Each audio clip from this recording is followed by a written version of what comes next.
اعوذ باللہ من الشیطان الرجیم بسم اللہ الرحمن الرحیم اللہم بارک لنا فی رجب و شعبان وبلغنا شہر رمضان وأعنا علی الصیام والقیام وحفظ اللسان وغض البصر۔ چھوٹا سا موضوع ہے کہ کیسے ماہ مبارک رمضان کا استقبال کریں، استقبال کیسے کرنے جائیں۔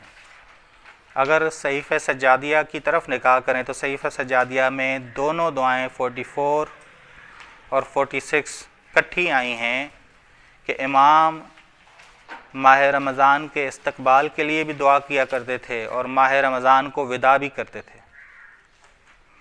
اللہ تعالیٰ نے ماہ مبارک رمضان میں اس کے مہمان ہونے کا دعوت نامہ ہماری طرف بھیج دیا ہے۔ دعوت نامہ ہماری طرف آتا ہے۔ ماہ رجب اور ماہ شعبان دو دعوت نامے ہیں کہ اللہ نے ماہ رمضان کے دو دعوت نامے بھیجے ہیں۔ عرفاء کہتے ہیں کہ ماہ رجب اور ماہ شعبان، بالخصوص آ کے ماہ شعبان، ماہ رجب میں شروعاتی محنت ہے اور ماہ شعبان کہا کہ صحیح رزلٹ لو، صحیح نتیجہ لو کیونکہ سال کا آخر ہے، سال کا آخر ہے۔ سال کی شروعات کس سے ہے؟ ماہ مبارک رمضان سے ہے۔ جن لوگوں کا تعلق وحی سے ہے، قرآن سے ہے، ہدایت سے ہے، محمد اور آل محمد سے ہے، وہ بھرپور محنت کرتے ہیں صلوات شعبانیہ سے، مناجات شعبانیہ سے۔ ماہ شعبان میں فکر میں رہتے ہیں کہ صحیح طرح سے ماہ رمضان کا استقبال کریں۔ اب اگر آپ کے پاس کوئی مہمان آئے، آپ دروازے تک اس کا استقبال کرنے جاتے ہیں، یہ نہیں کیا دروازے تک استقبال، یہ نہیں کیا ماہ شعبان اور ماہ رجب میں روزے رکھو تاکہ استقبال کرو ماہ رمضان کا۔ رسول خدا کی یہ سنت تھی کہ وہ پورا مہینہ ماہ شعبان کے روزے رکھا کرتے تھے۔ ایک جنگ میں ماہ شعبان کے روزے نہیں رکھے تو آئندہ سال ان کی قضا کی تھی رسول خدا نے۔ اولیاء اللہ اس طرح، کیونکہ اللہ کا دعوت نامہ ہے ماہ رجب اور ماہ شعبان۔ یہ نہ سمجھیے گا آپ کو شادی کے لیے کوئی بلائے تو پہلے دعوت دیتا ہے۔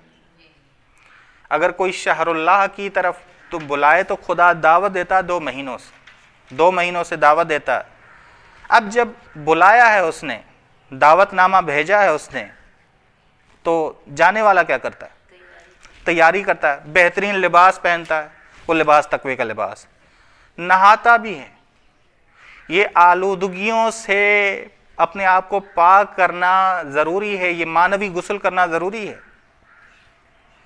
مہمان بن کے کہیں جانا ہے، میزبان کے ہاں جانا ہے تو کپڑے بھی بہترین پہن کے جانے ہیں، تقوی کا لباس، کہ لباس التقوی ذالک خیر، کہ بہترین لباس کیا ہے؟ تقوی کا ہے۔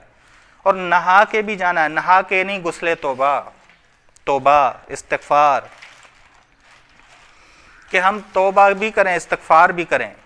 بس اگر ہم کسی کے ہاں مہمان بن کر جاتے ہیں تو پہلے غسل کرتے ہیں، نہاتے ہیں، صفائی کرتے ہیں اور زینت کے ساتھ جاتے ہیں، کپڑے بھی پہن کے جاتے ہیں، ٹھیک۔ بس بہترین لباس بھی ہو تقوی کا اور ہمارا دل بھی صاف ہو، دل کو بھی غسل دلائیں، بس اس دل میں اللہ مہمان بن کر آئے گا غفلت شدہ روح بیدار نہ ہونے پر۔ تو پھر ان دعوت ناموں کا کوئی فائدہ نہیں۔ اگر غفلت شدہ روح بیدار نہ ہو ماہ رجب اور ماہ شعبان میں تو پھر دعوت نامے کا کیا فائدہ؟ دعوت نامے کا فائدہ یہ ہے کہ غفلت شدہ روح بیدار ہو جائے، مہمان بننے کے قابل ہو جائے۔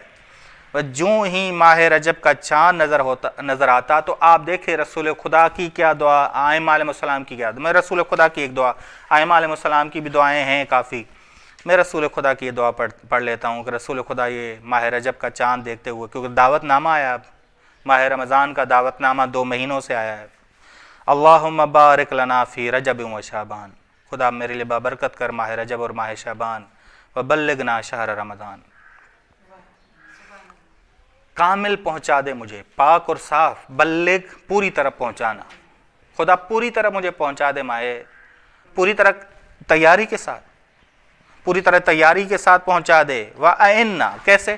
وضاحت بھی کر رہے ہیں، خدا میری نصرت کر کہ میں روزے دار بن جاؤں، میں قیام کرنے والا بن جاؤں، میں اپنی زبان کی حفاظت کرنے والا بن جاؤں، میں اپنی نگاہ کی حفاظت کرنے والا بن جاؤں، میں اپنے ہاتھ کی حفاظت کرنے والا بن جاؤں کہ حرام کی طرف نہ بڑھاؤں، ہر عضو و جوارح کی حفاظت کرنے والا بن جاؤں تو میں بن جاؤں گا قابل کہ ماہ رمضان میرے لیے دعوت نامہ، ماہ رمضان کی مجھے دعوت دی گئی، میں مہمان بن سکتا ہوں خدا کا۔ جب خدا کا مہمان بنیں گے، ضیافت اللہ، اللہ کے مہمان بنیں گے، تو دسترخوان کس کا ہوگا؟ اللہ کا دسترخوان۔ وہ کیا ہوگا؟ قرآن اور اہل بیت علیہ السلام، قرآن اور اہل بیت علیہ السلام۔ بس ماہ شعبان کے روزے رکھیں تاکہ ماہ رمضان کا استقبال کریں۔ جس طرح ماہ رمضان کو وداع کرنے کے لیے کیا مستحب ہے کہ عید فطر کے بعد کیا کریں؟ عید فطر کے بعد مستحب ہے کہ چند روزے رکھیں، چند روزے رکھیں۔ آپ کسی کو لینے کے لیے جاتے ہو تو دروازے تک جاتے ہو، چھوڑنے کے لیے جاتے ہو تو دوست اگر مہمان اگر اتنا بہتر ہو تو دل کرتا ہے کہ دروازے تک جائیں۔ اسی طرح ماہ مبارک رمضان کو بھی وداع ایسے کریں، وداع ایسے کریں، اور اس دوست کو یاد رکھیں، یہ دوست مانوی دوست ہے، اس کا استقبال بھی صحیح کریں، اس کو وداع بھی صحیح کریں، کیونکہ اللہ تعالیٰ نے دعوت نامہ بھیجا ہے ماہ رجب اور ماہ شعبان کا۔